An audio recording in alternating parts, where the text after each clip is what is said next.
But check. I'm a son of a slave. Please don't give me free, but I can stomach the brave. When describing the country, all we dug up was graves. What it do, people? What up, though? Sean and Sean talk about shit. Episode 9. How's everybody doing out there? How you doing, Sean? I'm cool, man. We made episode 9. Yeah, that's something. How you feeling, brother? I'm good, man. I'm good. I just made my coffee. I had my beet supplement this morning because I'm over the age of 40, and that's what I was told, that you have to start eating weird shit like beets and radishes and things that you never would. Supplement, man? It's a beet supplement. It helps with blood pressure. You mix it in some water, and the one I got is pomegranate flavored, but it's like red. Like if you spill this powder, it's staining whatever. It's like terracotta red. Like it's staining whatever it touches forever. So I use a paper cup. Drinking beets. So you drinking beets for iron then, huh? Yeah, iron, blood pressure. It also it gives you a boost of energy. So nice. It feels good. But there's some diabolical beet companies out there that don't even put the flavor of pomegranate in it. So some people out here drinking just straight up beet powder, and that's just diabolical, man. That's just evil. Like, still. See, I thought of a word, man, that can explain the imagination of somebody diabolical, right? And that is called diabolicality. Huh? The diabolicality involved in creating beet juice with no extra flavor on top of it. Yeah. That is unbelievable, sir. First of all, if you've never had beets, it tastes just like the dirt it was grown in. That's what beets taste like. So, but they hide B12. Yeah, same thing with the radish and everything else that is just like, I don't know, like beets and like a radish look like a Pokemon a little bit to me. I can see that though. It's like red, and then they got that white top sometimes, and it just look like it's ready to get into some trouble somewhere. It does look like it's about to cause some type of havoc. Man. It's a trouble vegetable. The radish. Profiling the radish. It's a trouble vegetable. I don't like it. I don't like the way it tastes. It don't belong on nothing. And this is what profiling sounds like. Yeah, if we could do away with the radish, I'm good. Beets right now, I'm with you as long as you keep the flavors. Keep the flavor. Don't have me just out here drinking straight beet powder, bro. Like, I'm not with it. Like, I mix it in the water in the morning time and give me a boost of energy, and I'm good. And I'm moving on with my day. So, go ahead. When I was younger, my mom and my grandmother had gotten my wife into this thing called there was like this cleanse stuff, and you had to drink this stuff called Cascara Sagrada, something like that. That sounds fancy. It does sound super fancy. Here's the thing, though, Sean. You're supposed to mix it in water, right? And when you mix it in the water, they tell you drink it fast. They don't tell you why you're drinking it fast, but they say drink it fast. Well, if you let it sit for longer than 60 seconds, it turned into a thick gel. My gosh. And that's going into your stomach? It's going right into your body. Oh my gosh. That's not cool. I saw it turn. I thought you were going to say drink it fast because it's disgusting, which is kind of like what I do with the beet juice. Like, wow, that's crazy. Yes. Oh my God. People, what are we doing to our bodies? Have you seen K. Michelle's show? K. Michelle, she has a show on Lifetime about people that have botched beauty surgeries. And it is a show that is pretty wild. You're not going to watch it and laugh and joke around and like, oh, K. Michelle is fun. This show is serious, and it will make you have the yuck mouth and yuck face the entire hour, because some of the things these people go through is just unbelievable. Much like what they've done to themselves. Much like your aversion to mayonnaise and vanilla ice cream and white stuff. Yes. I, sir, have an aversion to blood. Well, don't watch this show. I don't like what it looked like. Yeah, don't watch this show. It makes me feel like my knees are getting weak. It's a lot, man. Yeah. I don't recommend you check this show out, then, because it is lots of blood and guts and bubbles and everything. Like, so don't do it. So speaking of diabolicality, we were talking, and I was wondering, we were talking yesterday through text.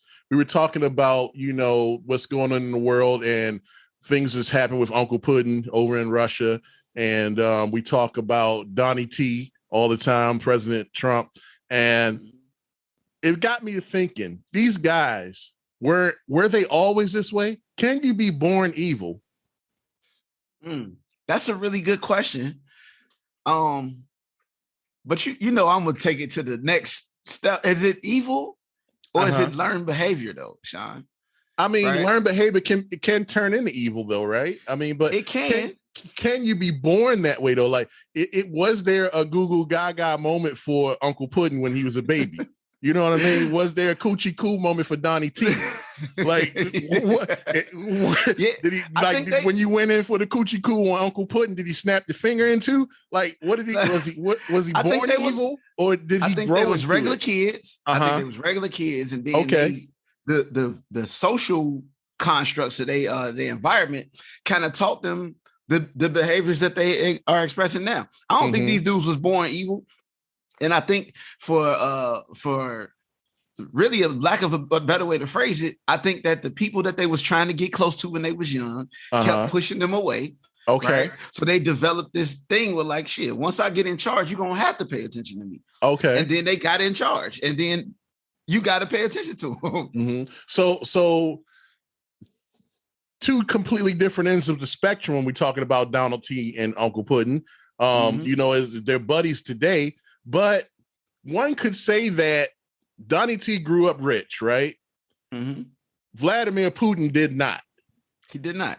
So it's kind of strange because the Vladimir Putin of a young Vladimir Putin and a young Donald Trump wouldn't have peed on a young on Vladimir Putin if he was on fire. He'd have looked down on him because he was poor, And it's kind of strange, and it shows that elevation of Uncle Puddin and the money and the power he has now was enough to attract Donald Trump and now put him on the same level. When they were children, they were on complete opposite ends of the spectrum. We talking what's that, the Great Gatsby, like almost type stuff. You know what I'm saying? For sure, but you got to also think about it. The dynamics of relationship with money, right? People who are wealthy, the dynamics is different. Yeah. There's when you have money, right? You are treated one way. When you just kind of barely scratching the surface, you treated another way.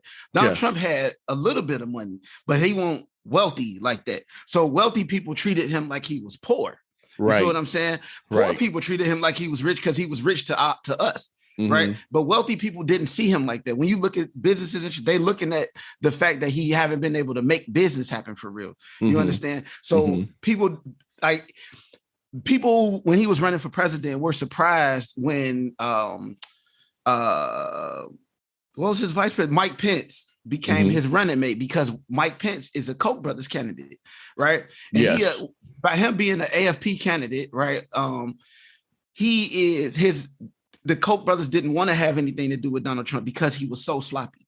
You understand? Yes. That the way that he moved through the wealth people was sloppy. So that's why people were surprised that Mike Pence became his running mate. But it shows they had the same track. So if you if you look at it from that angle, where Vladimir Putin was like, by our standards, broke, right? Because he was like broke, right? But Donald Trump was broke by wealthy people's standards.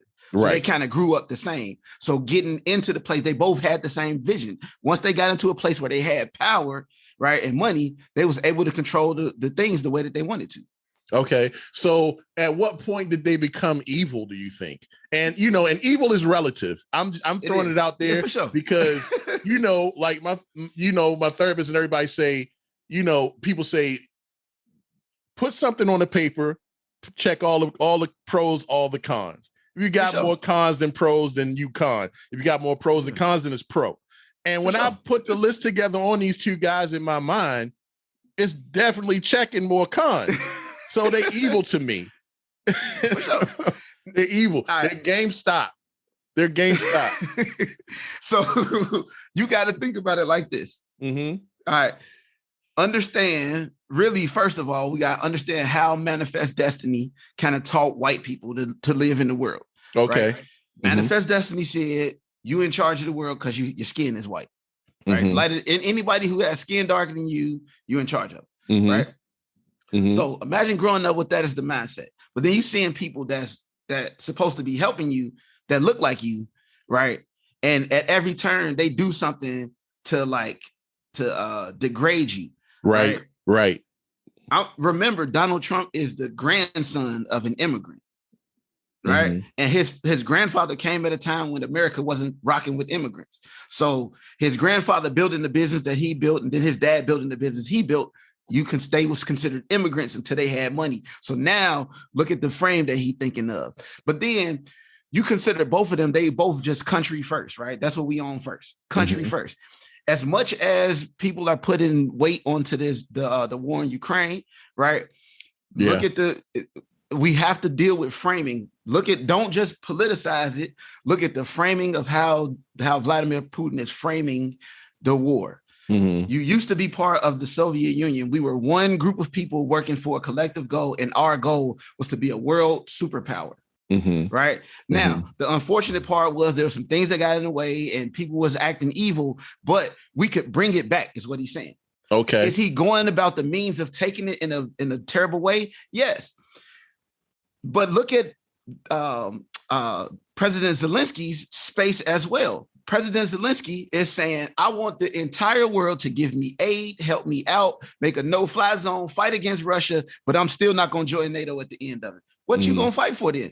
Why would anybody outside of that space get involved? Right. It don't pertain to anyone. If neither one of these people are going to be involved in the North Atlantic Treaty Organization is what it is, right? If they're not going to join NATO, neither one of these groups are going to join NATO. Why is the world focused on how we going to help either one of them? Humanitarian aid, yes. Neither one of these people asking for humanitarian aid for their people. Every time that there's a ceasefire where NATO steps in to try to help the citizens, right? These two guys keep fighting each other. Yeah. So we got to take a step back, understand that Vladimir Putin is on some country first stuff. Remember, Donald Trump became the president. He said, we're going to take America out of all the bad deals that America's been in. That wasn't a bad thing. Remember, in the 90s, the Clintons put us in the North Atlantic, in NAFTA, right? We got in the NAFTA, and then once we was in the NAFTA agreement, they closed all of the factories in America, and they sent all of the work outside of America. So for Donald Trump to become the president, he's talking to these people in Middle America who lost all of their jobs when the country sent the jobs overseas. And then when they did that, right? They gave them drugs. They like, here's all of these opiates, right? And they started an opioid crisis at the same time where everybody lost their jobs. Now here's Donald Trump saying, look, I'm gonna bring America, the flavor of America back. We're gonna bring industry back. We're gonna start. Remember when we were Shorty, Sean, there was stuff that said made in America. He was proud of that, right? He's saying we're gonna bring this back.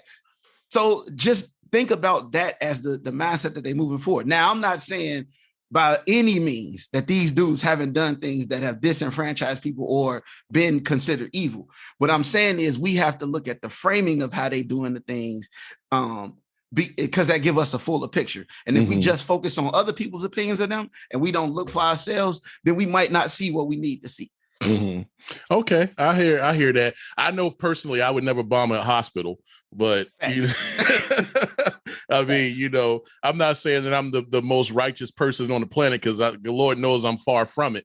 But bombing children's hospitals is not on my list of FUs to the world. Down on you for that, sir. Yes, so down on you, sir. And Zelensky, did you know? I just found, just on a lighter note, I found out this week that he was the voice of Paddington Bear in the Ukraine. Wow. Did you know that? He revoices the Paddington Bear in the Ukrainian language for the movies over there. How do you have time to do that when you're the president of anything?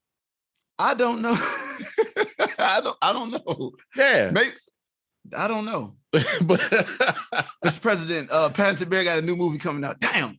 Yeah. I was supposed to go to that G8 summit, but let me stand down for a minute. The children need me.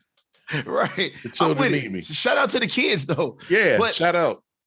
I definitely think I think that is a wonderful question though, Sean. Can you be born evil? But I definitely think we got to frame it properly because I talk to a lot of people that support President Trump, and at first I always used to think like everybody was on some racist ish, but they was like, man, a lot of these cats was just a country. Like I want the country to be back. Yeah, some of them actually do have a good when you talk to them, some do have a good disposition on why they support President Trump. But the problem is a lot of them can't explain it. A lot of them are just about what he says at his rallies, and just being fired up and wanting to change things the wrong way. But there are a few that you can talk to and actually have a conversation with. And although you may not come away with it siding with them, you do understand. Indeed. And that's the point that we got to operate from in America, right? President Washington in his farewell address told us that let's not bisect ourselves or dissect ourselves by our affinity spaces. Like in order for us to be one America, we got to really expose ourselves to each other. And like, that's the only way we're going to move forward, you know? And I really just think that if we frame this thing properly, we take the politics out of it. We just really look at it, man. Like, look at what these dudes is talking about, why this stuff is happening. I could tell you this. I really am like, for me, this war kind of is really baffling because they keep involving America. And I don't understand why America has to be involved, right? The other day, President Zelensky was addressing Congress and like, he invoked some of Dr. King's words, right? Yeah, I heard that. I didn't watch it. I'd heard that a precursor that he was going to try to go that route. I didn't think that was. I think that was a man that totally doesn't understand how Black people have been treated in America, and he doesn't understand who he was talking to when he was invoking Dr. King, because everybody in that room wasn't feeling that. Here's the thing, though. Here's the thing. Like, if you listen to this, I heard the speech, that part of the speech, right? If you listen to how he's talking about the founding fathers first, right? Where a whole bunch of guys disenfranchised all the people who look like Dr. King. Then after that, instead of saying, these words, Dr. King, may his memory always be for a blessing, he said, I have a dream. You know these words. Well, I have a need. So not only did you not give him respect for his words, but then you just co-opted his words to make it sound cool. And then Congress and shit was in here. Nancy Pelosi is in here screaming like the greeting of the Ukraine to come on, fam. Yeah. Like, you can't get more disrespectful. You keep telling Black people in America, hey, look, we don't got no money for reparations. We cannot gonna help you or nothing, but we're gonna send $1 billion to a foreign country. Yeah. And y'all don't got nothing. As a taxpayer, you don't have nothing to do with it. You just gonna send it out there. There are people sleeping on the streets in America, eating out of trash cans. Come on. There are homeless children in America. There is a lot wrong. And to send that kind of money over there, I'm with you on that. Like you said, if it was humanitarian aid, I think it would be more, not that they need $1 billion in humanitarian aid, but if it was I'm all for helping them. I really am. But to help them create more death is not the answer. Facts. And then understand, man, like, just think about, in America, there's people that, like, right now, there's citizens in the country who finna lose their house. The majority of them Black. They finna lose their place to live, but we got $1 billion to send across the space. It's food. It's no food on the shelves in the stores. And like you said, it was just a decision that was made. There was no vote. There was no. They voted on it in Congress. It took one day. No, I'm talking about amongst the people. There was there was no involvement of us, and we're the ones that's going to be fronting the bill for it. You know, it. Congress voted in one day. They voted one day. It took one day to present the bill, and then it passed. Right. remember, at the same time as voting, we got voting rights on the table. They haven't passed that, right? The George Floyd policing bill is on the table. They haven't passed that. Even though HR 40 is a bad idea, right? But they didn't even pass that. And we really they passed a bill for daylight savings time. I saw that. Like, yeah. This is what I'm saying. So, like, because probably a couple of them got up, was late to work on Monday, or pissed off about things shifting, so they all decided to change it. Like, how can you be all on one accord about stuff like that? Like something that you guys probably talked about at lunch that the Friday prior, and then you're able to all come together and pass that. Like, that was ridiculous. I was mad that was news that day.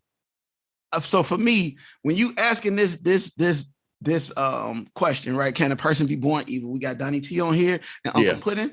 Yeah. I'm going to have to 1000% add Jim Crow Joe to this list right here, because this guy got in, right? Black people legitimately made you the president, right? You talked about how you was going to get rid of you're going to scale down policing. We was going to reimagine how things work, right? Mm-hmm. And then y'all got in, gave us way more policing, about to add more police to the Supreme Court. And then, right, you all took away the voting rights for us. And now you all saying Jim Crow is back, right? Jim Crow 2.0 is back, right? So why would anybody remember, I used to call this dude Jim Crow Joe before he was born, before he got the presidency shot. Yeah, back in the day. Yep. How could you not expect Jim Crow Joe to bring Jim Crow back? He wrote a bill with Strom Thurmond, and then his apology for it was, if you have to decide between me and President Trump, then you not black. So I'll leave it at that. Now, I get a little fired up. Yeah, I hear you, bro. I hear you. We talking about evil. We got to frame it how it's supposed to be framed. Yeah. I agree. All right. Well, yeah, that one was, we got into that one a little bit, but we're going to take a break. We still don't have an answer for it. But, that's one of those questions that's out there in the universe, for you to figure out for yourself, I guess, people. Hit us on social and let us know. Yeah, let us know. All right, we're going to take a break and come back. Tutors in the school, the system got us fooled, they in division 2. It's all a joke, parody, hoax, travesty, hope. We lost it on our way to a land where tragedy's close. Post arrival, no survival when matters the most. Welcome back, Sean and Sean Talk About Shit. Welcome back to the program, episode 9. It is already the middle of March. The 18th is today. My goodness, bro. Where's the time, man? Man, it definitely is not. It don't seem like it's on my side. The time is flying. It is March 18th. Yesterday was St. Patrick's Day. Yes. I hope you guys had fun out there. I hope you drank responsibly and did what you needed to do to get home safely. Shout out to all my selfies in Boston, though, in real life. Yeah, for sure. It's also Women's History Month. It is. Shout out to all the women. Yeah, and we wanted to spend a little time acknowledging that, just like we acknowledged Black History Month last month. We want to spend some time talking about Women's History Month and how important it's become. Like, this thing has blown up, bro. It is, man. And I think, it's important to celebrate, the bearers of life, right? Like me, I grew up in a single parent household, my mom's, and I was raised by a whole bunch of beautiful women who are descendants of slavery. So I'm always going to celebrate women. I didn't even know, right, until a few years ago that they actually had a full month that they were celebrating women. But I definitely think that's important, though. Yeah, I when I look at Women's History Month and its growth, I kind of compare it to the breast cancer thing. Breast cancer, we all knew it was dangerous. We all knew that it was killing women, millions of women around the world, and it still continues to today. But it wasn't on the forefront of people's mind until the NFL partnered with Susan G. Komen. And the players started wearing pink in October. And then that became something that people look forward to support. People were waiting for October to come, and the NFL and Susan G. Komen capitalized off of it. And apparently sales from the stuff that they were making went to support finding a cure for breast cancer. And I'm all for that if that's what was really happening, Yeah. but but that's what I like in Women's History Month too. It was something that was known, but it was widely. March was all about, this is the last crappy month of the year before we get to the cool, nice weather. Right. Especially if you live on the East Coast, Yes. So, but now they've taken it and they've made Women's History Month prominent. When I think about it, yesterday in my own mind, when I was editing something, I was working on something, I was like, well, what month is it? And in my mind, I was like, it's Women's History Month.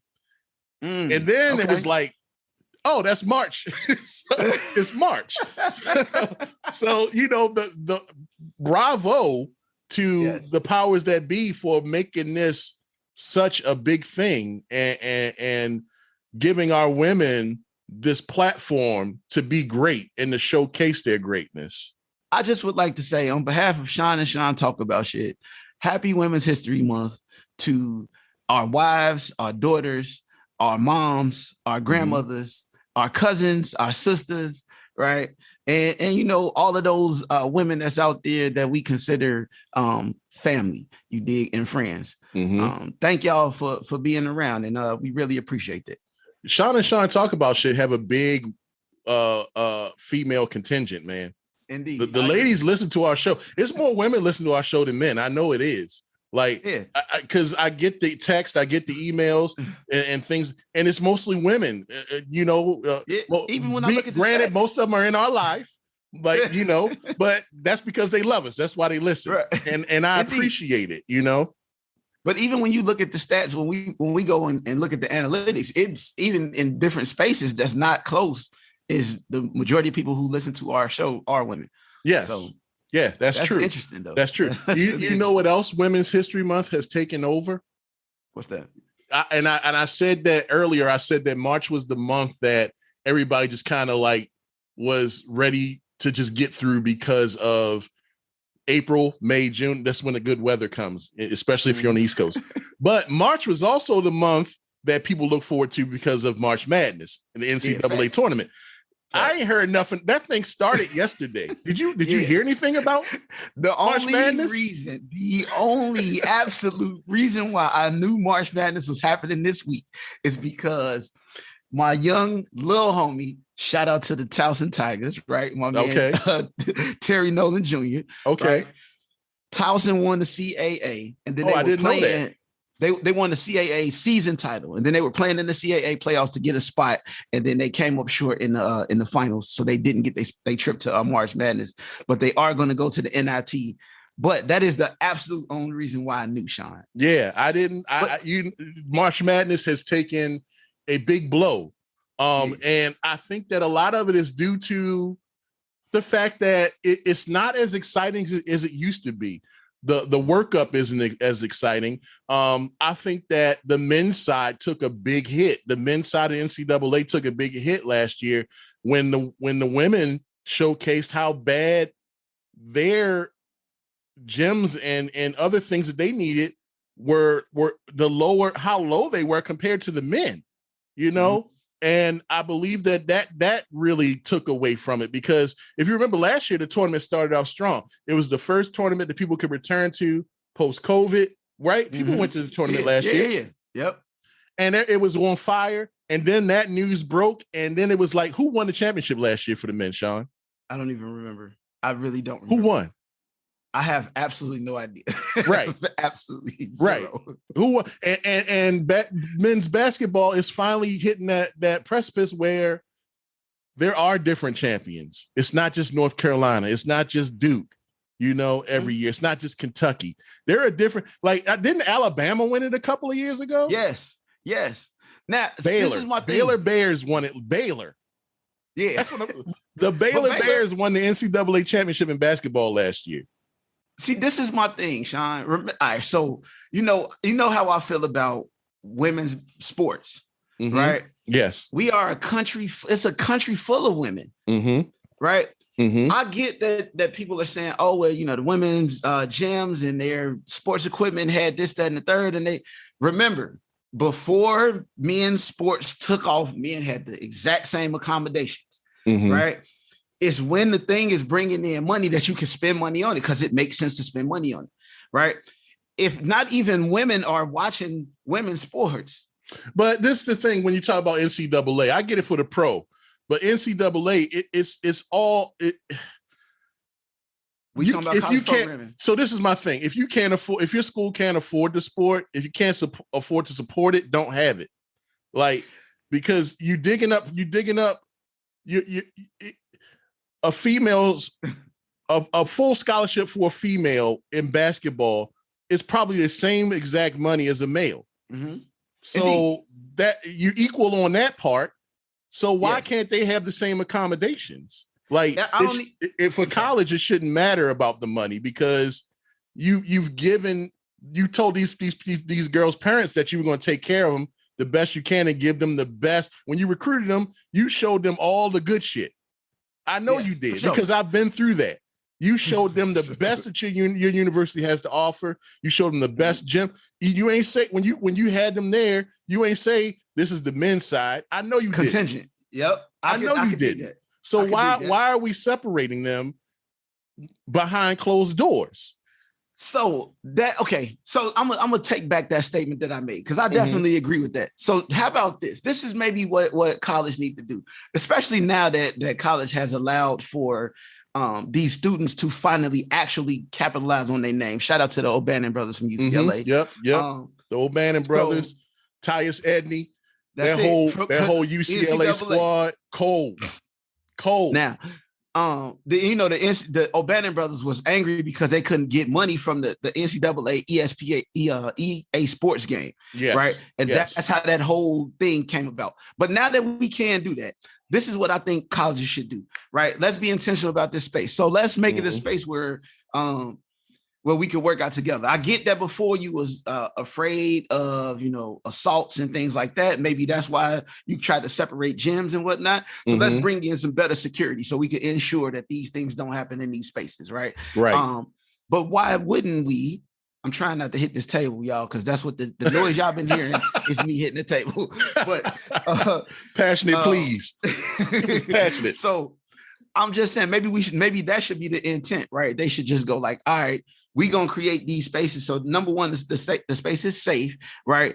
But then be intentional about support.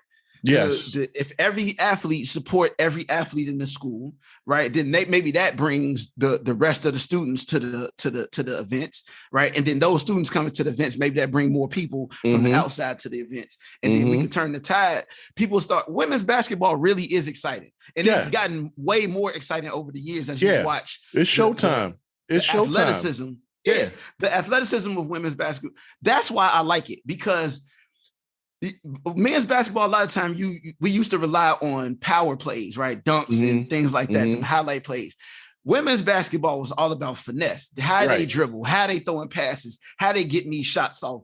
And if you get a chance to see that, you get a chance to see real fundamental basketball, and it is exciting. So if you out there, you haven't seen women's basketball, please just go start taking part of it, because the more you participate, the better their salaries will get. And this is the other thing about when we talk about college. The fault of the bad accommodations between the men and the women in last year's tournament. We don't know what they're like this year. I'm sure hopefully the NCAA stepping it up, but it is the university's fault that the women had to go through that. But it's also more the blame falls on the NCAA assholes. I don't like them. I don't like when I was a college athlete. And you don't get enough money to support yourself. Right. Even if you're on a full ride, you don't have enough money to support yourself as a kid in college away from home the first time. And they don't allow you to work. They don't allow you to get a part-time job. Right. Now it's changed now, but back then you could lose your scholarship and get the school hemmed up just for working a part-time job at Foot Locker, just to get some extra money to probably eat, because to eat, bro. The cafeteria ain't open all night. So a lot of the fault fell on the NCAA in my eyes.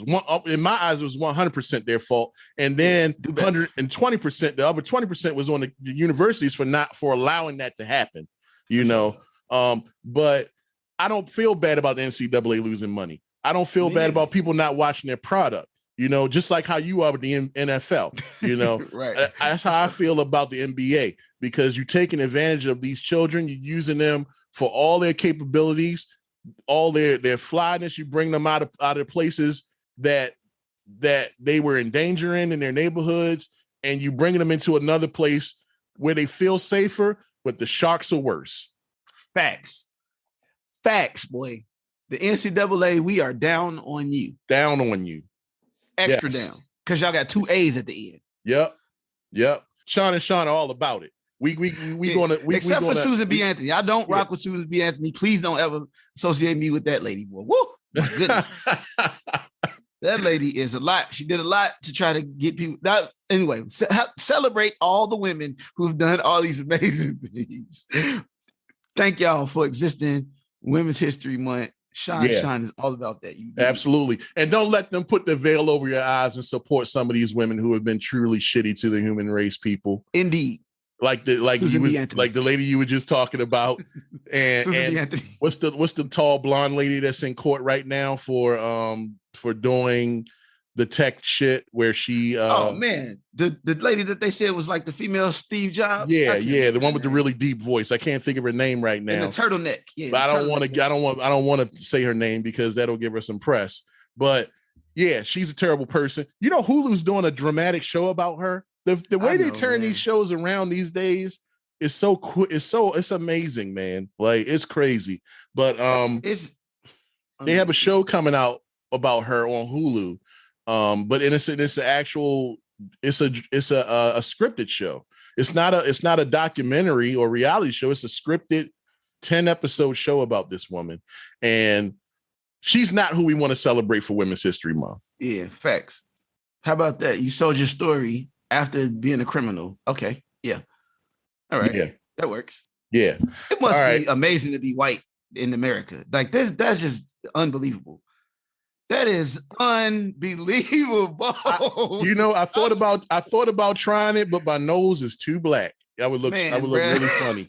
It's the language that I use. I be trying to say they just don't fuck with my black American. You gotta look at that. Our training video for that is the Eddie Murphy skit. You remember the old SNL skit where he when he put the white makeup on his face? And he went into the white community for a day, and it was like all kinds of crazy like stuff they were benefiting from because he was white for that day. That's it. Like, it was hilarious. Like, I believe I haven't seen it in a long time, but I think when he was on a bus and there was one black person on the bus, when he got off the bus turned into like a casino. And it was like all white people were benefiting, and there was a showgirl on the bus, and a black person got on the bus, and then everything stopped again. Hey, man, it got to be amazing, bro. It got to be amazing, sir. Oh, this is America, people. All right, man. Yep. Hey, all right. We'll be right back. The system got us fooled, they in derision too. It's all a joke, parody, hoax, travesty, hope. We lost it on our way to a land where tragedy's close. Post-arrival, no survival when matters the most. Welcome back, man. Sean and Sean talk about shit, episode 9. Season 1, episode 9. Yep. And we like to take time to talk a little bit about sports. And right now, this week, there's been a lot going on in NFL and NBA, a lot of trades in NFL, big time trades. And in the NBA, which is where we'll start. What's up with the Lakers, man? Well, back in the days, you use that phrase, if you ain't cheating, you ain't trying. Well, now if you keep trying to cheat, you're going to lose. So what do you mean by cheating, though? Like, what do you mean? Like, you stacking can't the stack team? a team, bro. That's not fair, fam. Is that cheating, though? Or is that, bro? I don't know if that's cheating. Sean, that's a rule you learn in the park. When you young and you a young person, you learn that in the park. Whenever somebody's like, yo, I'm going to put this person this way, get all of the people that they want for the team. They, I'm going to get this, right? And then that team is unfair, and they got a whole bunch, they playing against a bunch of scrubs. Man, you can't play this game, man. But that's how it works. That's on the amateur level, though. No. On the pro level, I am a dynasty fan. I want my team to win every championship every year. I don't care who you are. If you're a professional athlete and you play for the Jacksonville Jaguars, and if you come into camp and on day one, y'all not talking about winning the Super Bowl, I'm not rocking with you. I'm not. I don't care what team. I don't care what team it is. If you're a pro team and you come in, don't come here talking about this is our rebuild year. You ain't gonna get me like that. I want you to win the championship every year. Immediately. With I don't care who you got. This guy gonna get us there. And as long as that's your mindset, I can support you.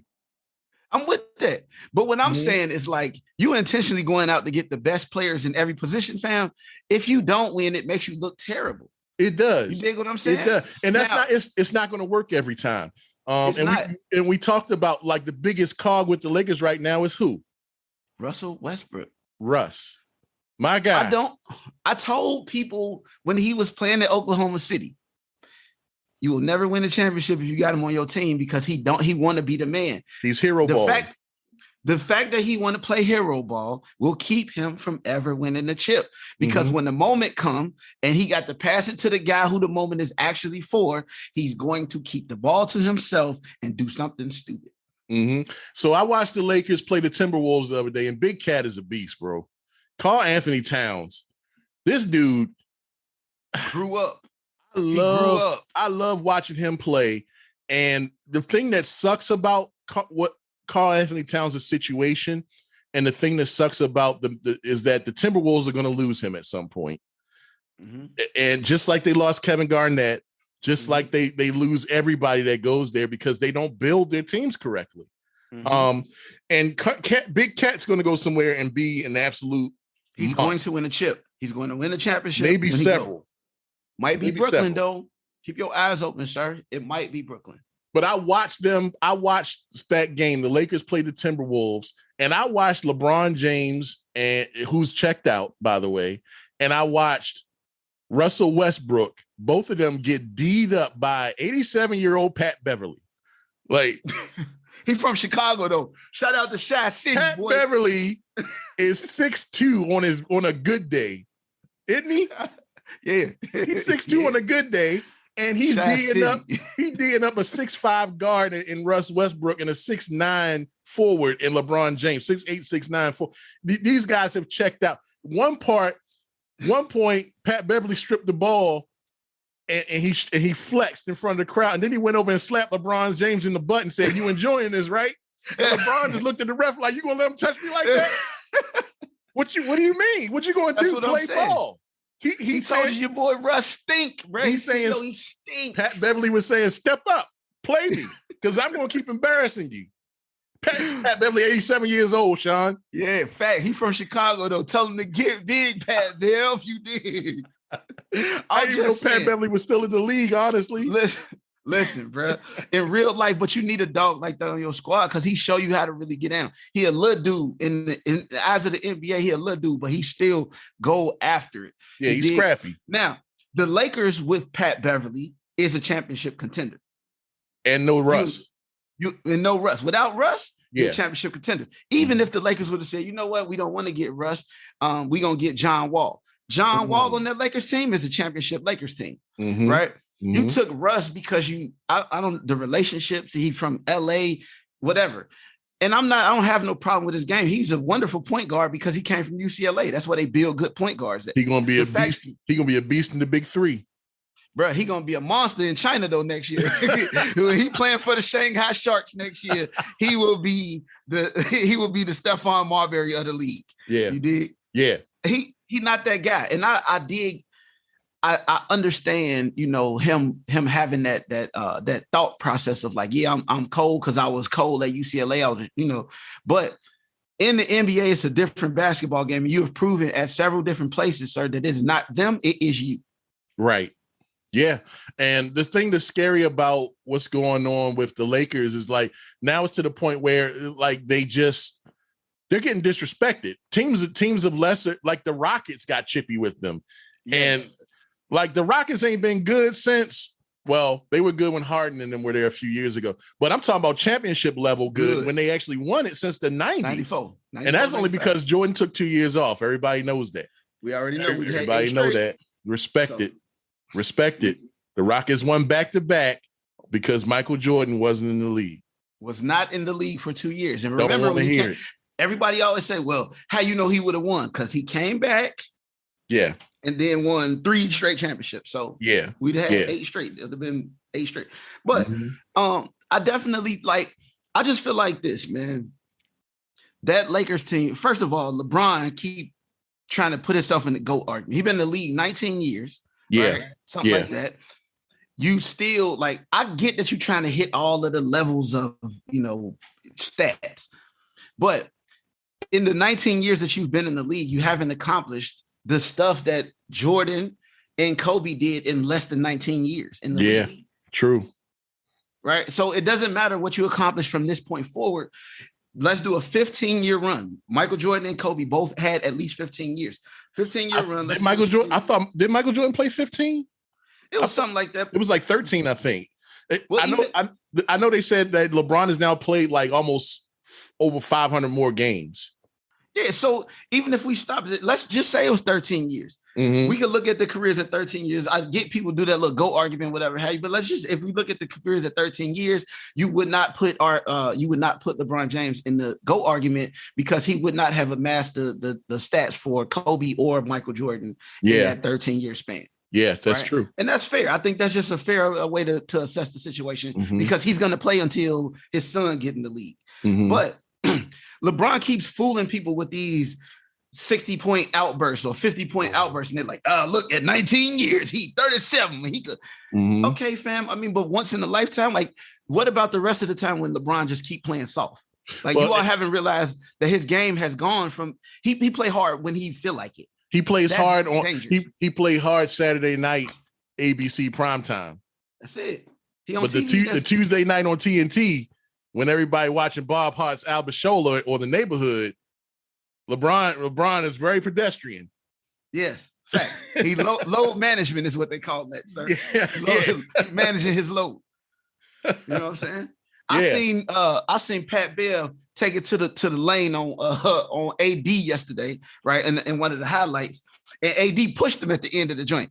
Bro, you 9 feet tall, you pushing little Pat Beverly because he getting big on you? Yeah. Stand down. The Lakers they don't want that smoke, bro. They don't want no smoke. And I feel bad for Carmelo first, honestly, because Carmelo came to that trash ass team thinking he might have an opportunity to win a championship. But when they got put out the playoffs last year, first round, right? You should have knew then that they wasn't on nothing. They was not on what you thought they was on. Should have went out Philly, or you should have went out Brooklyn and really got to it. But go play if Carmelo go play in Brooklyn next year. Get your chip, baby. Go play. Carmelo in Philly would be amazing. Carmelo in Philly would be out. Carmelo back in New York with the young New York team because of the way he shoot and the style of D he play now. That's a chip team. Yeah, with Derrick Rose. Yeah. I would even say Carmelo with the Bucks. With the Bucks, the Bulls. Yeah. He fits a bevy of East Coast teams. Indeed. With his play style. He's not a West Coast guy. No, he's not. He's never been a West Coast guy. He was hooping in Maryland, cuz. He's from Baltimore. Come on, bro. You been out here. Yeah. Huh? Yeah. You played in these streets, bro. Like, what are you doing? This is what they hooping at for real. Yeah. I get that they got some hoopers on the West Coast, but they like different basketball on the West Coast. They want set shots, them fluid passes and what. Come on, bro. You already know what the East Coast get down with. Basketball is one of the sports I wish I would have got into as a youth. I didn't play basketball because all my friends didn't play basketball. We played football and we ran track. That's what we did. Though, if I could go back, I'd have played baseball because I know I would have went pro. I know I would have went pro. I ran a 4.40 in high school. Bro, there ain't no ball getting out the stadium on me in the outfield. If I'm a 4.4, 6'2", 6'1", coming out of high school, 4'4", 210 pounds, ain't no ball getting out. I'm tracking it down. Yes, 100%. I'm better than Andrew Jones, bro. For the Braves. That's the game I would have played if I could go back in time. If I had my flux capacitor and I put it on the back of the Tahoe, I'm going back to 1994 and be like, idiot, get into baseball. See, here's the thing. I played baseball, Sean, but when I should have gotten serious about baseball, I didn't. You know what I'm saying? Mm-hmm. My arm was solid. Again, like you know, I played football in high school. I didn't run track though, right? But the only reason why I played football is because I ran a 4.3, and they was like, look, you can hit this 40 at 4.3. You definitely got to be playing football. Yeah. Right? I was short. I was like 5'6", 5'7", but I had speed and I had hands. I played a little bit of baseball, but I really feel like if I could go back in time, I would tell young Sean, hey, bro, listen, you focus on this. When you graduate from high school, you could go to the pros right now. Matter of fact, you could get drafted at 14. Yeah, you could be 14 years old, get drafted, and then spend summers playing spend summers playing summer league ball. I would have 100% went in on that. Yeah, I'd have played baseball. They got the best union in sports. Yes. Their contracts, whatever the numbers say, is guaranteed. Ain't no funny stuff. And I would have played baseball. And I'm going to go out here and say it. I probably would have been a Hall of Famer. Facts. I probably would have been a Hall of Famer for the Baltimore Orioles, and I'd have won them 8 World Series. Might as well go high, right? You got to. I can tell you this. I'd have played baseball. The Chicago Cubs would have won before 2018. Don't believe it. We've been on one. Here's the other part, though. The only like downside to baseball, right? That I learned this actually in business school. Baseball, the Major League Baseball is the only authorized monopoly in the United States of America. True. Yes. Right. And it's really just to make sure that there was no black baseball league that started on the hills. And I think that that's dangerous, but I definitely feel like I would have played baseball. Yeah, I'd have been, another thing about the MLB, people don't know about this is a learning moment for the show this week. A lot of people are going to have about to be blown away when I say this. Baseball is the reason why we have streaming services in the world right now. The Major League Baseball, I don't know if it's still true today, but they were the first ones to stream a game live over the internet. When they pulled it off, everybody came to them, including Netflix, and said, hey, can we just pay you guys to run our streaming service and house our streaming service? So I know at least 5 years ago, the MLB was still managing everybody's streaming services under their hub. So I don't know if that's still happening, but you can thank baseball for Netflix. You can thank baseball for Disney Plus. Yes. Every streaming TV, service you watch is possible because of the Major Baseball League, because they had a smart team that saw the future. They hired the right people. They put it in place. And now their worth, who knows what their worth is just based on the streaming capabilities. Right. Like, and unbelievable. I learned that actually only in business school too. Like, and I didn't even know that, but that's because I learned that same fact, Sean. I was blown away by that idea. But that just goes to show the influence that sports could have, or that culture could have, if we are intentional about the things that we could do. It could be doing so much more. They could be doing so much more. Speaking of baseball, Russell Wilson, huh? Russell Wilson. So for our female list, like I said, we got a lot of women listeners. So Keyshawn, Russell Wilson's a quarterback, but he was also a very good baseball player that was drafted by the Yankees. Yes. But he went football instead. And he got traded from the Seattle Seahawks. He's been with the Seahawks for 12 years, and now he's with the Denver Broncos, which is a weird mix for me, man. It's weird. I mean, not the fact that he's there. Denver's just one of those teams, like, you don't expect big time players to go there. Like, I don't know, the Commanders, the Washington football team Commanders, like, it would be like if he came to there, to play. Like, you don't expect them to get players of that caliber. You know what I'm saying? Like, yes. But he finally got out from under Pete Carroll, the world's oldest teenager, and now he's going to be able to get to Denver and really cook as he wants to do, because John Elway is going to let him ball. That's it. And then also, it should not be failed to mention that Russell Wilson does have stake in a cannabis company. So going to Denver, I would imagine probably has some business implications outside of the NFL. Okay. Yeah. They got some dough out there. They got some dough. They got some money out there when it comes to that cannabis stuff, man. And they've been leading the way in that field. And shout out to Russ for recognizing that and making it a complete business decision. Like, we know LeBron went to LA to the Lakers because of he wants to be more on television. We know Russell Wilson also wanted to be involved in television. He has a production company. I feel like everybody that has money thinks that they can just jump into TV. And I don't feel like they doing the work. I just think they putting their name on the stuff. Like the Bel Air show on Peacock. I love that show. Have you watched it yet? I have not. Oh man, you got to watch it. It is awesome. And but it's produced by Russell Westbrook's production company. That's probably why he can't hit no shots. And I feel like as a person that's a cinematographer, yes, we are going to mention at least one time every show that what we do for a living. Facts. Emmy Award winning. Yeah, because Emmy Award winning because it's something, damn it. How many cinematographers you know? Okay, now how many doctors you know? You know a lot more doctors than you know cinematographers. So shut up. Yes.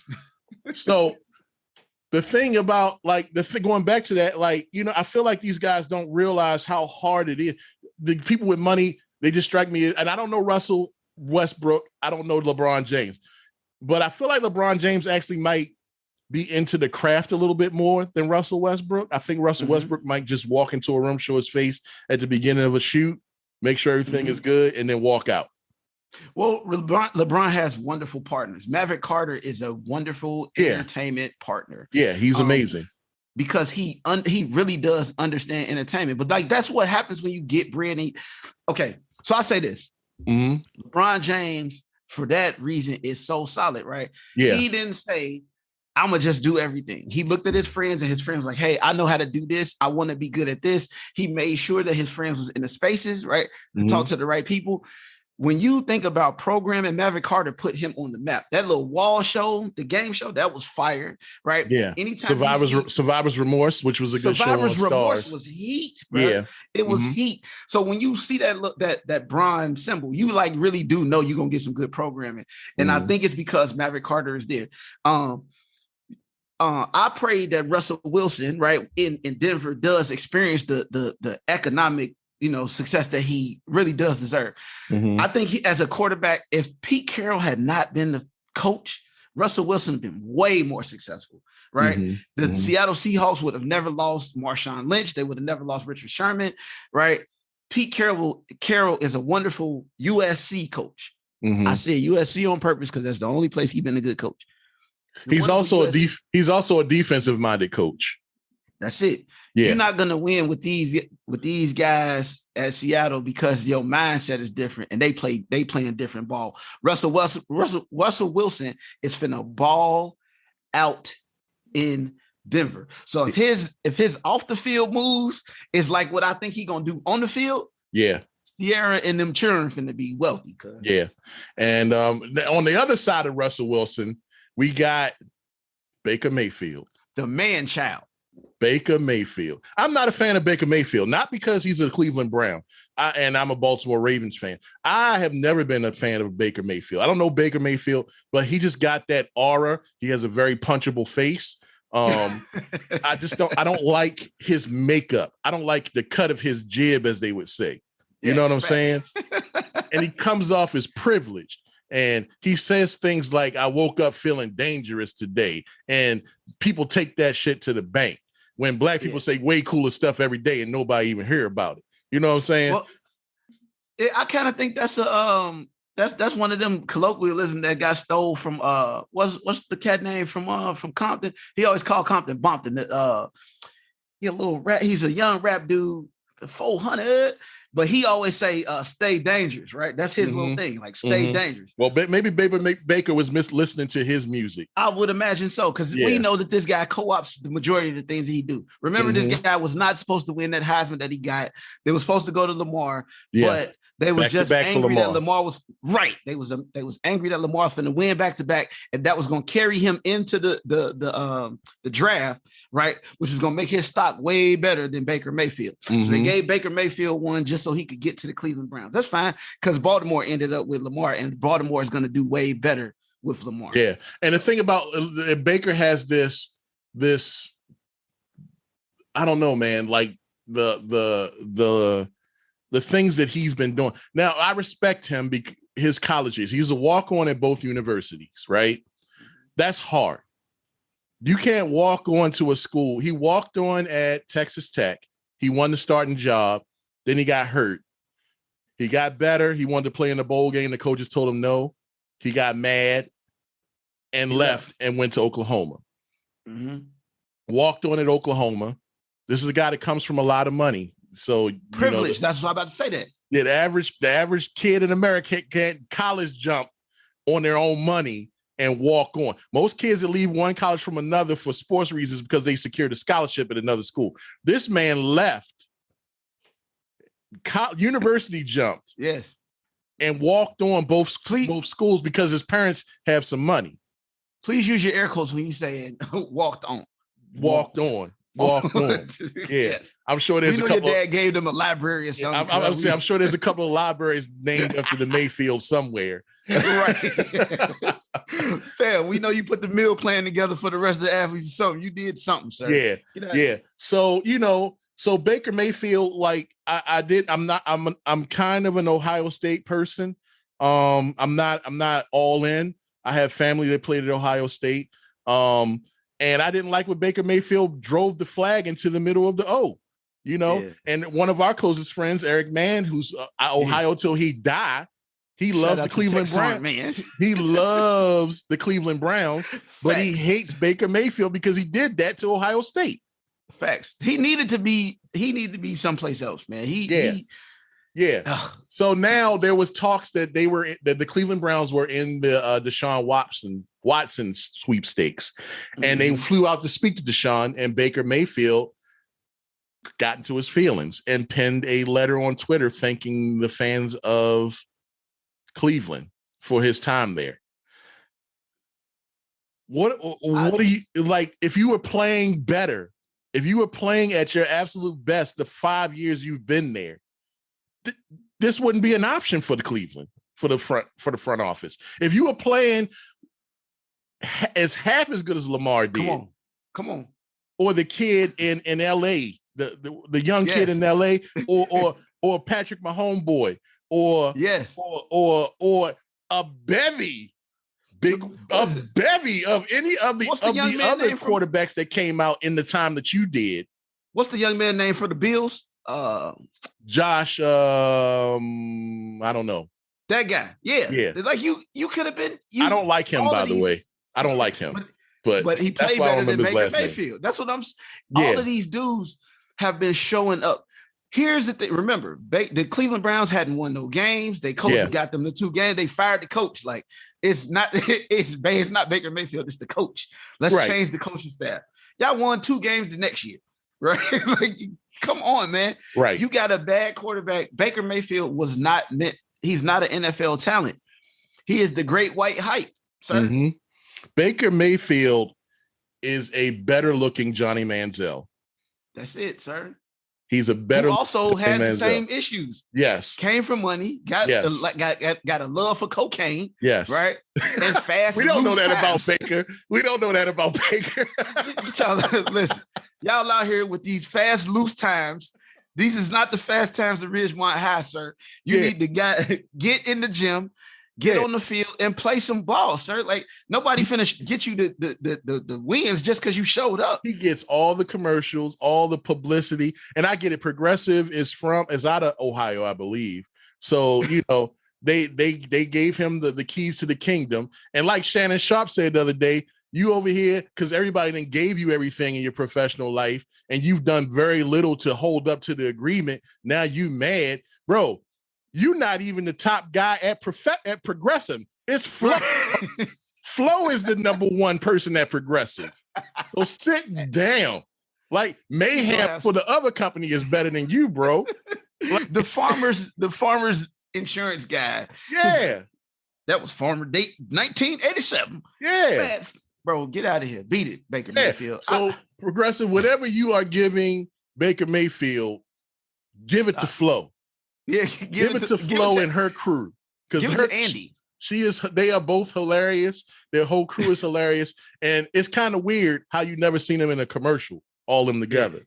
Like, yeah. Andy needs some love though. Yeah, they like it's flow. It's not Baker Mayfield. Like, right. Move to Cleveland and living in your stadium. What the hell? Who lives? Yeah, get out of here, dude. I feel like the entitlement that Baker Mayfield has is incredible. Texas Tech was really a good football team when he got there. And I do appreciate you for getting the starting job there, but you got to understand, man, you can't just buy your way into and out of things. That's not how life works for real. He's not going to understand that, Sean. He's not going to understand. Right. Even if you said it as clear as day, he still ain't going to get it because somebody, he's going to leave Cleveland. Somebody going to give him another shot. Some team is going to give. There's about 7 to 8 teams out here that aren't really happy with their talent at quarterback. I'm looking at you, Washington Commanders. They would take a chance on Baker Mayfield. And Mitchell Trubisky is still in the league, so I know Mitchell Trubisky is probably going to be the starter in Pittsburgh next year. Exactly, which makes me very happy because he's terrible. He's terrible. Go to your rival. He's terrible. Now, if Mitchell Trubisky could remain in the league, in the National Football League as a quarterback, Baker Mayfield, congratulations, sir. You have absolutely nothing to doubt. You will have a job, sir, because that is terrible. Colt McCoy is 8 years old, and he's still backing up people. He's still backing people up. Mike Glenn is Mike Glennon. Yeah, that guy. The Bears gave him $50 million. Some shit. Bro, Baker Mayfield, you will be all right, sir. Just leave Cleveland, let them do what they gonna do, and you go someplace else and just be the Baker Mayfield guy with the bad attitude. He gonna be there. He gonna be in there as long as he want to be, as long as he willing to be a backup at some point. My boy, Cool Joe Flacco, brought the city a championship. Still, he was in contention to be the starter for the Jets last year. He's still back, and then he played so well in the preseason that the Eagles took him, and he was the backup for the Eagles last. He's still making crazy money. Yes, I talk about playing baseball. I talk about playing baseball. I should have been a backup quarterback. That should have been the real plan. I mean, Joey Flacco got 50,000 kids though, bro. So he got to keep playing. Having children. I met him his rookie year at the Food Lion. This one he ain't know nothing. This fool was in the Food Lion in Owens Mills shopping for shampoo. Who buys shampoo at the supermarket, bro? That aisle is just there because they have to have it legally. Like you go to Target to buy your shampoo, Joe. But he got a wife now, so he know. But he was nice enough to take a picture with me. Like it was cool. It was cool. I was excited to meet him at the time, but at the same time, I was like, damn, bro, like shampoo at the Food Line.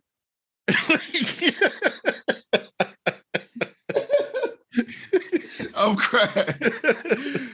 Do better, guys. Yeah. But Baker Mayfield, first of all, Russell Wilson, I pray that your time in Denver is a shining star, G, because you definitely deserve it. And Baker Mayfield, please go someplace other than Cleveland and get your shines on because somebody deserves you. Yeah. But it ain't the Cleveland fans. It ain't because Cleveland is over you, bro. And the thing is, Cleveland protected him. The Cleveland media protected him. And now to see how they've turned on him, it's just unbelievable. It's the fans protected dude. When the world was talking about how terrible of a quarterback he was, the Cleveland Dog Pound said, this guy is our guy, and we sticking to him until he can't do no wrong. The one thing every working man and woman has to do, if you're going to work for somebody, you got to perform. The minute you don't have that performance, you're going to see the other side quickly. Facts. Quickly. But we're going to take a break. We're going to come back and close things up.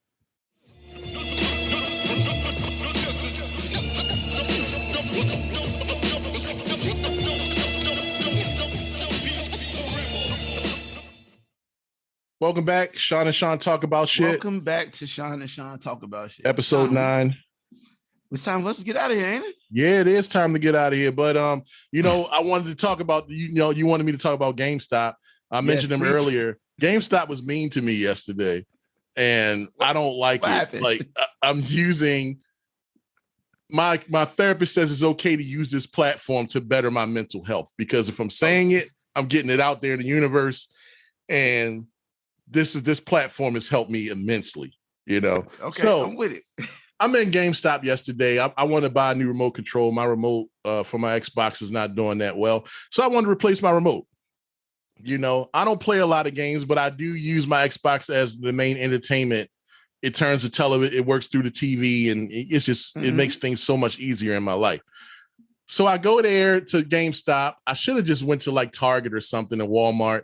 I don't like GameStop. A lot of people don't like GameStop. GameStop is a company that, in my eyes, is the same thing as a check cashing place in the black neighborhood. Like they are predators. They are predators. They exist to take money from you while giving you very little service. Yes. So GameStop, I go in yesterday. First of all, the GameStop doesn't smell good. Typically, GameStops don't smell good, and I'm not trying to geek shame, but you know the type, right? So the GameStop doesn't smell good. I got a mask on, I can still smell it. Right. It kind of smells like, you know how like a body when it's kind of smell like creek water a little bit. You know what I'm talking about? I got you. It kind of smell like creek water a little bit, and you don't smell like a creek. Ain't no creaking nowhere around the store. So, so it got to be coming from a person. So, so I go in. I'm like, he's like, hey, can I help you? It's just me and one guy in the store. I'm like, yeah. I'm just looking for a new Xbox remote, and I just wanted to come here and get it done. All right, cool. So he doesn't say anything else to me. I find a section on my own, which is fine. And I'm staring, I'm looking at all the other stuff that goes with the Xbox, and I'm like, okay. So I pick up, I was like, I can't get the remote off the thing because they got it locked up. Everything in the Xbox, everything in there is locked. All the game cases are empty. So he got to come in and unlock. I was like, I want this remote. He's all right, cool. So he comes and he gets it, and he comes back to the register, and he's like, then he starts trying to get what's called the upsell? The upsells. He starts trying to sell me on the GameStop membership. I don't want the GameStop membership. I come in here once every 5 years, and I told him that. But if you get a new console, we'll be able to fix it up for you if something happens to it. No, sir, I don't want it. Like, I don't need that. Like I went out to dinner for my sister's birthday about a month ago, and there was a person that was with us that was complaining about paying for parking downtown. And I was like, well, it was only $4. It's $4 to park. And your car is not on the street in downtown Baltimore. It's in a lot. It's protected. Right. And this person was like, oh, well, don't nobody have no time to be spending $4 when the street is free. And my response, without thinking about it, was, well, I haven't had to worry about things like that in a long time, so I'm sorry. Was that rude? That wasn't rude. That's not rude. I'm an adult that has a good job, and I can afford to pay $4 for parking. Yes. So if my new system goes up, I have the money to pay for a new one if I want, because I don't want you refurbishing my old one. Right.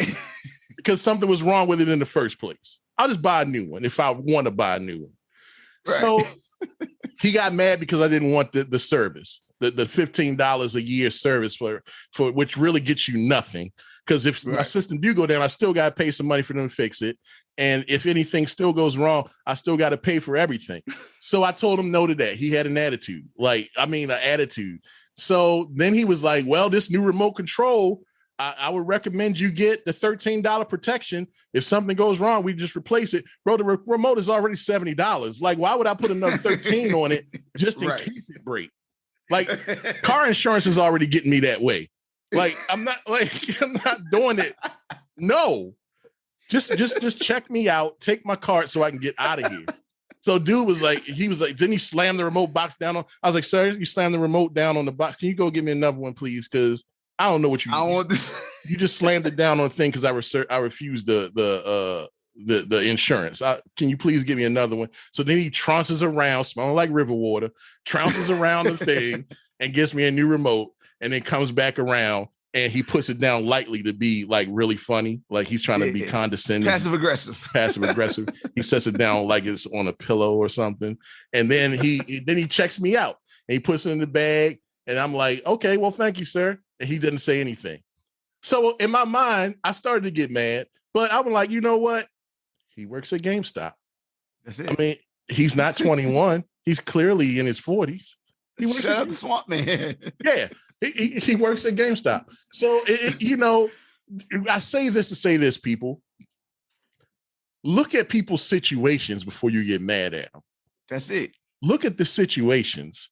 And this is something that my therapist said to me. So it's not an original thought. Look at people's situations before you get upset with them. This man worked at GameStop. He's in his late 30s, early 40s, probably. He's same age as me, in the same age range, same generation. Mm-hmm. And anybody that knows me, I don't dress like I have a decent job. I wear sweats everywhere for the most part. Everywhere. Yeah. Everywhere. As long as the feet is on fleek, we Gucci. That's it. You know what I'm saying? As long as the feet fleet, we Gucci. I don't put a lot into what I wear. Not that I dress like a bum. My sweats are fly, but I just don't, in the whole 2 years of not having to dress up and go anywhere, that's what I put my money into as far as clothing. Now I got to get back into shopping because I'm going to go back to work. So, but that's down the line. But look at people's situation. He wasn't mad because I didn't want the extra services. He was mad because those extra services are something that the company pressures him to get people to do. Mm-hmm. That's why he was upset with me. Mm-hmm. I can't do nothing about his body odor. I can't. The creek smell is there. And it's funny, it was such a deep creek smell. Like, it's one of the ones like you really gotta get into the crevices. You know, like the G.I. Joe lines. Like you gotta get that you, bro. A soft, warm sponge, bro. Like you 2, 3, 4 showers in a row. That's how the whole store smelled like. It just smelled like bad. It smelled bad, bro. But the store smelled like it smelled like something. Yeah. It smelled like it was on some shit. Like, so I can't do nothing about that. I could have been, it's not my place to tell. That's the manager's job. Whoever's in charge of him, it's their job to tell him to clean up. But I couldn't get mad at him because he wasn't mad because of me. He was mad because of the situation he was in. So look at people's situations before you jump to a conclusion. That's it. That's all I'm saying. That's all I'm saying. You got anything, Sean? That's it. That's the lesson right there. That's the lesson from Sean Galloway. And this is Sean and Sean Talk About Shit, season 1, episode 9. Thank y'all for listening. Yep. We coming back next week with the season finale. We're going to do 10 episodes, and then we're going to take 2 weeks off, and we're going to rebrand. And we're going to come back kicking y'all in the teeth. In the mouthpiece, on everything. I want the bicuspids and all of that. Mm-hmm. All right, people. Have a great week, and we'll talk to you soon. Shabbat shalom, y'all. Peace. Obligatory change. His story never changed. The history shall remain. We blame the bishops on the pew. Tutors in the school. The system got us food. They in division too.